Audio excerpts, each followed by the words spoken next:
Let's explore the calculation of the elimination entries for accounts that are measured at the current rate. So for these entries, they are created based upon the cumulative balance in each intercompany GL account that is measured at the current rate. Now remember, this is going to be the vast majority of your balance sheet accounts. These entries are created for each elimination entity and they are auto-reversed. In other words, the initial entry that's created for an accounting period is then going to be reversed in the following accounting period automatically. This is really similar behavior in a way to that of the revaluation of foreign currency balances. Let's take a look at an example of an elimination entry that has been posted for GL accounts measured at the current rate.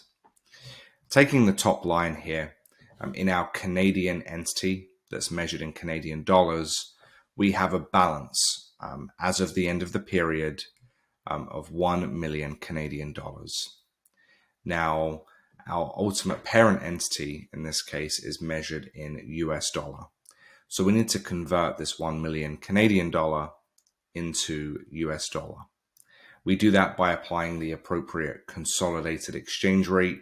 In this case, it will be the consolidated exchange rate for the current rate between Canadian dollar and US dollar to give us an equivalent balance. We then apply that same logic for all intercompany balances during that period end. So the next one is North America parent entity that's measured in US dollar. So we're converting US dollar to US dollar. So there's no change there. For Japanese yen, it's exactly the same. We take our Japanese yen balance at the end of the period. We apply the consolidated exchange rate to give us the equivalent balance. And notice, if I just line this up here, the final line on the elimination journal entry will post to the CTA elimination account.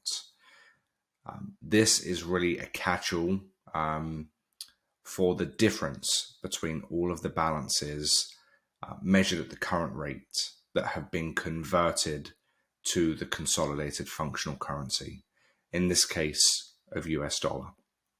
Let's jump into NetSuite and validate that. So here in NetSuite, we have that exact journal entry that we were just referencing. So notice in this case, the journal entry needs to balance.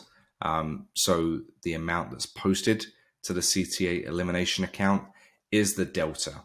That delta is really driven by exchange rate movements from period to period.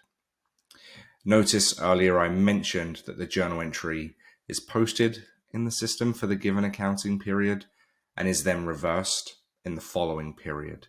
So notice this entry here has been posted in February 2023